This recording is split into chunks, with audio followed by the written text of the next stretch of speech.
Snow fell softly over the quiet city as lights flickered through the empty windows of Ethan Carter's mansion. Once the most powerful CEO in the city, he now spent every Christmas alone, a tradition born from loss. His wife had died 5 years ago on Christmas Eve, and since then, he had buried himself in work, shutting out joy, laughter, and love.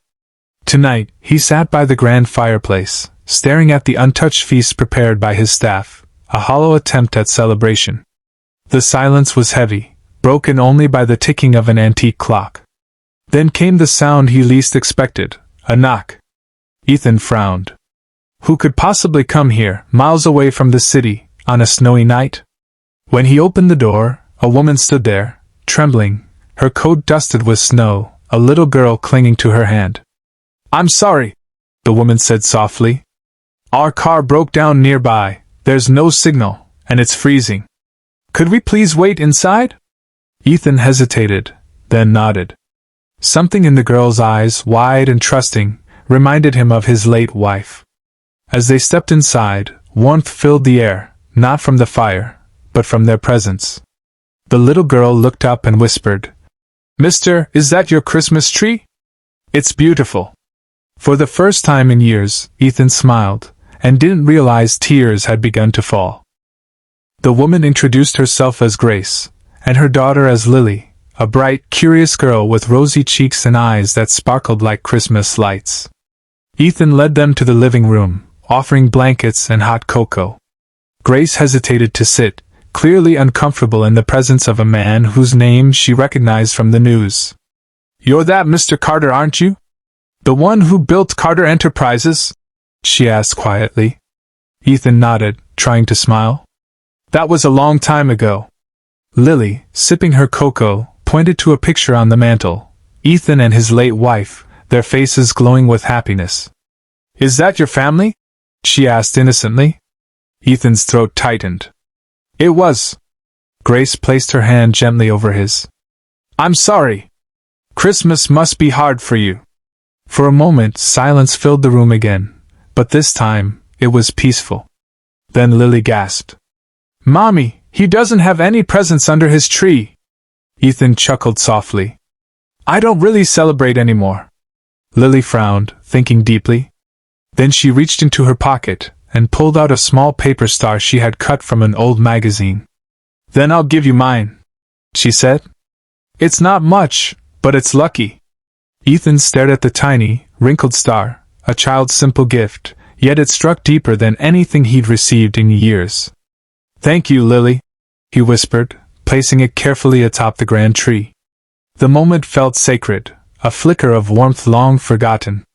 Grace watched him quietly, and for the first time since her husband's passing 2 years ago, she too felt at home. Outside, snow kept falling, but inside, hearts were beginning to thaw. As the storm raged through the night, Ethan insisted Grace and Lily stay until morning. "The roads will be frozen," he said. "It's not safe to drive." Grace hesitated but agreed. Her daughter was already yawning, curled up by the fireplace, clutching a pillow. Ethan brought out an old music box, one his wife used to adore. When he opened it, a soft tune filled the room, Silent Night. Lily's eyes fluttered open, mesmerized by the sound. "It's so pretty," she whispered. Grace smiled gently. "She loves music. Her father, he used to sing to her before bed." Ethan noticed the faint sadness in her tone. "Is he?" Grace nodded, her voice trembling. "Gone. 2 years now. I've been doing my best, but this Christmas, we didn't even have a tree." Something in Ethan's chest ached, the kind of ache that makes you want to do something. He stood, walked to the tree, and began carefully removing the golden ornaments. "Then take these," he said. "They belong to my wife. She loved to share beauty, not hoard it."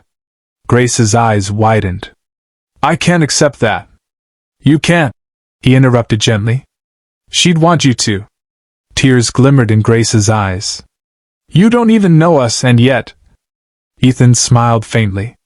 "Sometimes strangers remind us what love looks like." At that moment, Lily woke again and murmured sleepily, "Mommy, Can we stay here forever? Grace laughed softly through her tears. Ethan looked at them, and realized how quiet his house had been before this night. Maybe, he said, voice warm. You already are home. Outside, the storm began to ease, as if the heavens themselves approved. By morning, the storm had calmed, but none of them seemed eager to leave. The house that once echoed with silence now carried laughter, Lily's giggles, Grace's soft humming as she made breakfast, and even Ethan's rare chuckle when the little girl spilled cocoa on his sleeve. As Grace prepared to thank him for his kindness, she noticed a framed photo on the wall, a younger Ethan shaking hands with a woman in a hospital uniform. Her breath caught. "That's my mother," she whispered. Ethan turned, surprised. "Your mother?" Grace nodded slowly. "Nurse Helen. She worked at St. Mary's years ago. She was the one who stayed with your wife during her last night." Ethan froze, emotion flooding his face. "Your mother, she was the one who held her hand when I couldn't make it in time. She told her she wasn't alone." Grace's eyes shimmered. "Yes. Mom always said." Mrs. Carter smiled peacefully at the end. Ethan sat down heavily, running a trembling hand through his hair. "I've carried guilt all these years, that she died alone." "But she didn't, did she?" Grace shook her head gently. "No, sir. My mother made sure she felt love till her last breath." Silence filled the room, but this time it wasn't empty. It was full of something sacred, like two broken hearts finding pieces that once belonged together. Ethan looked at Grace with new eyes, not just gratitude, but connection. "Your mother gave me peace I never had the courage to find. And now, you and Lily gave me Christmas again." Grace smiled softly. "Maybe this was meant to be." Outside, sunlight broke through the clouds, bright, golden, and full of promise. The next morning, the world outside was glittering white, peaceful and still.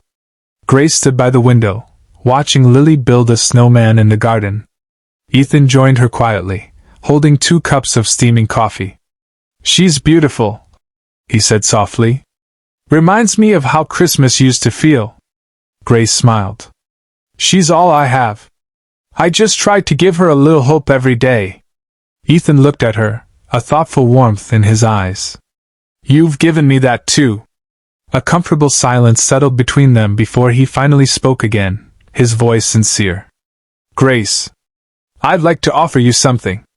I run a foundation for women rebuilding their lives. I could help you, housing, work, security for Lily." Grace blinked, overwhelmed. "Mr. Carter, you've already done so much." He shook his head gently. "Please, call me Ethan. And this isn't charity. It's Christmas.